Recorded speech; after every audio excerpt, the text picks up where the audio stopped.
आज अपन atomic structure पढ़ेंगे।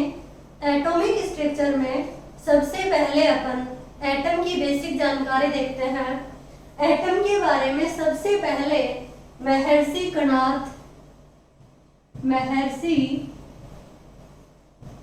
कणाद नाम के एक दार्शनिक थे, उन्होंने बताया था।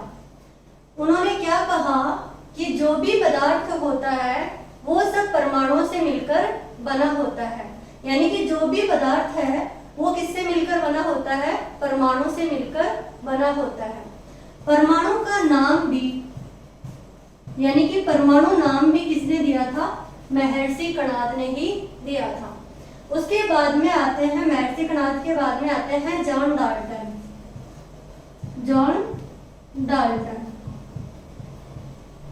जो सिस्टेमेटिक मॉडल आया था वो था जॉन डाल्टन का। जॉन डाल्टन का मॉडल था 1808 में।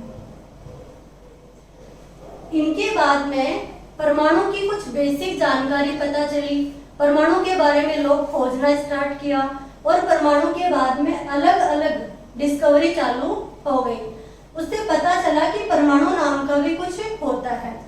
डाल्टन ने सबसे पहले परमाणु के बारे में यह बताया कि परमाणु एक अविभाज्य कण होता है, यानी कि परमाणु को आगे और विभाजित नहीं किया जा सकता। इसका क्या मतलब होता है? जैसे एक मार्कर है, इसको अपन तोड़ेंगे तो यह टूट जाएगा, परंतु इसको तोड़ते तोड़ते एक ऐसा पॉइंट आएगा जहां पे इसको अपन आगे और डिवाइड नहीं कर सकते। ऐसा छोटा से छोटा कण जिसको आगे और डिवाइड नहीं किया जा सकता, उसे क्या बताया? परमाणु बताया था। उसके बाद में देखना, यह मुक्त अवस्था में नहीं रह सकता। मुक्त अवस्था का मतलब क्या होता है? फ्री स्टेट में नहीं रह सकता। कैसे? जैसे कोई भी परमाणु होता है वह अकेला, H एक परमाणु है, यह एक अकेला नहीं रह सकता, मुक्त अवस्था में नहीं रह सकता। ये क्या करेगा? किसी दूसरे हाइड्रोजन के साथ में जुड़ेगा और एक अणु का निर्माण कर लेगा। जैसे H एक परमाणु है, दूसरा हाइड्रोजन एक परमाणु है, और क्या बना लिया इन्होंने? एक अणु बना लिया। तो एक अणु जो है वो एक स्वतंत्र अवस्था में रह सकता है, एक मुक्त अवस्था में रह सकता है, परंतु एक परमाणु जो होता है वो मुक्त अवस्था में नहीं रह सकता। परंतु इसमें भी क्या होता है? अपवाद होता है। क्या?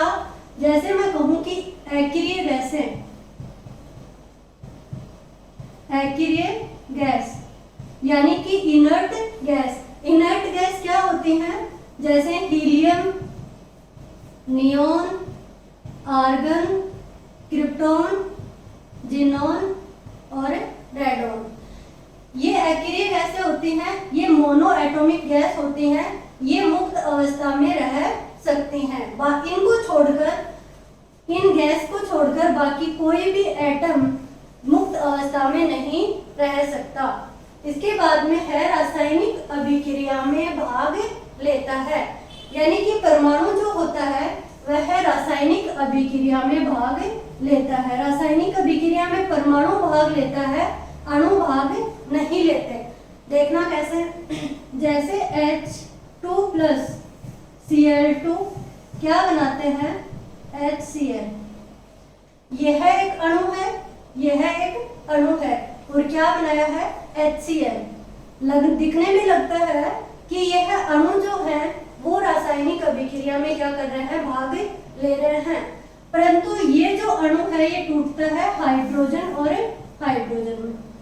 ये जो अणु है ये टूटता है Cl एंड Cl में।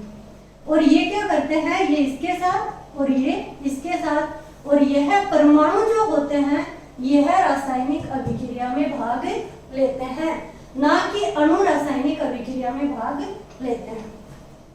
परमाणु संरक्षित सिद्धांत पर काम करता है। संरक्षित सिद्धांत का मतलब क्या होता है? संरक्षित सिद्धांत का मतलब होता है जितना अपन क्रियाकारक में डालेंगे उतना ही क्या होगा? अपन को उत्पाद में मिलेगा। अपन ने 2 हाइड्रोजन लिए हैं, 2 Cl2 लिए हैं, यानी कि H और H, Cl और Cl।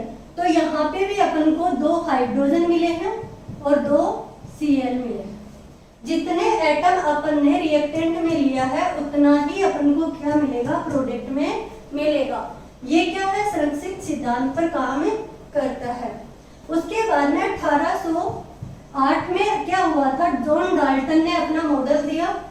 ये लगभग 19th सेंचुरी तक चला, यानी कि 19th सेंचुरी में क्या हुआ कि परमाणु के अंदर इलेक्ट्रॉन, प्रोटॉन और न्यूट्रॉन जैसे मौलिक कणों की क्या हो गई, डिस्कवरी हो गई।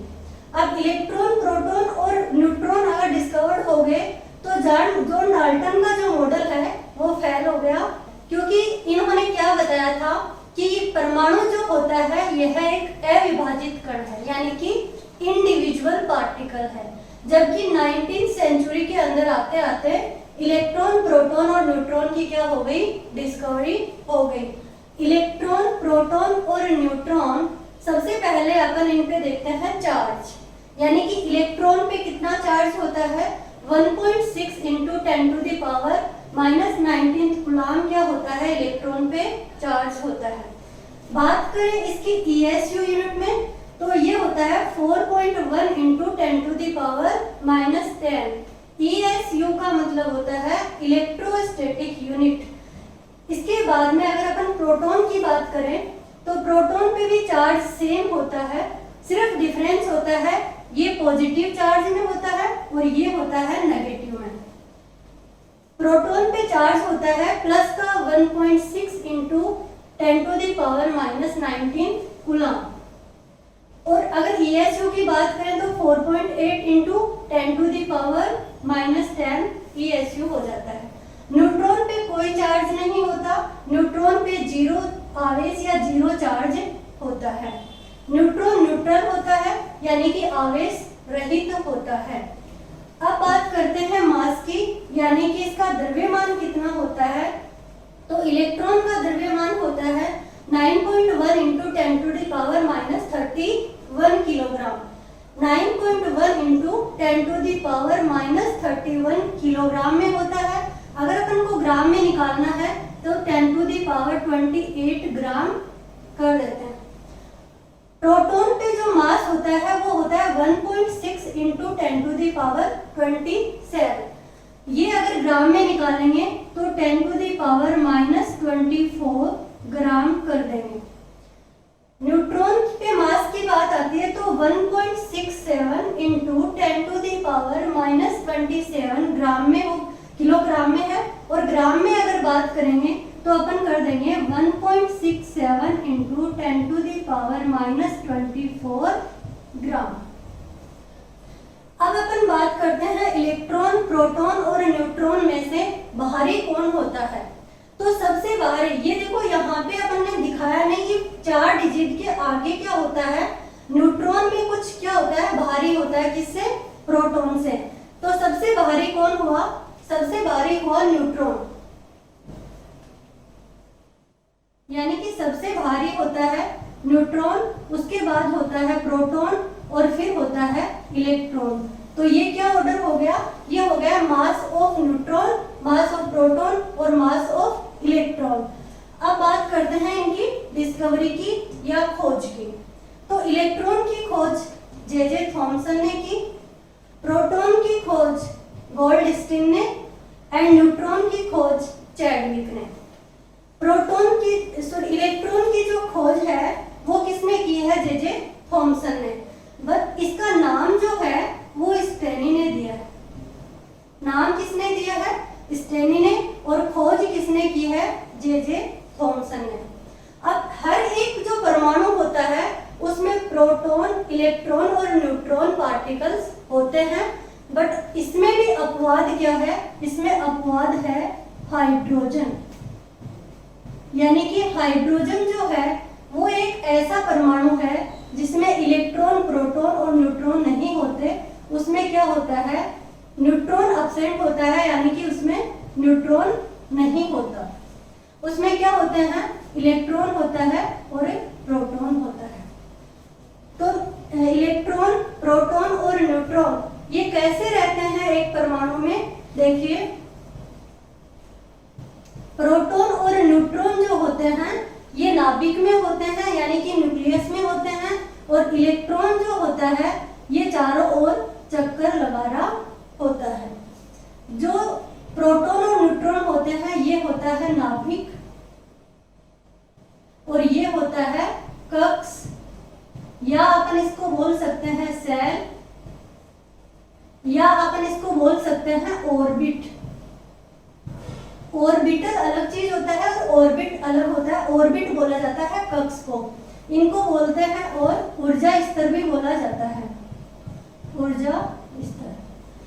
तो ये क्या होता है, प्रोटॉन और न्यूट्रॉन न्यूक्लियस में होते हैं, नाभिक में होते हैं। न्यूट्रॉन होते हैं ये ऊर्जा स्तर में चक्कर लगा रहे होते हैं।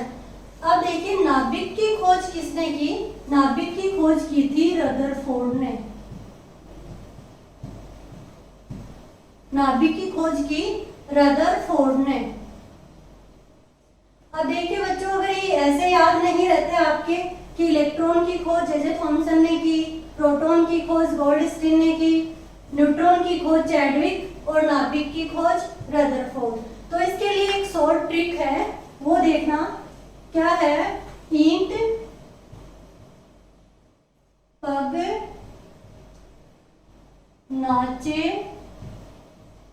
नार, यानी कि ईंट, ई से हो गया इलेक्ट्रॉन, ई से क्या हुआ इलेक्ट्रॉन। इलेक्ट्रॉन की खोज किसने की, टे से हुआ थॉमसन, टी से टे से क्या हो गया थॉमसन। इलेक्ट्रॉन की खोज किसने की, थॉमसन ने। पै से हुआ प्रोटॉन, और प्रोटॉन की डिस्कवरी किन्होंने की, गोल्डस्टीन।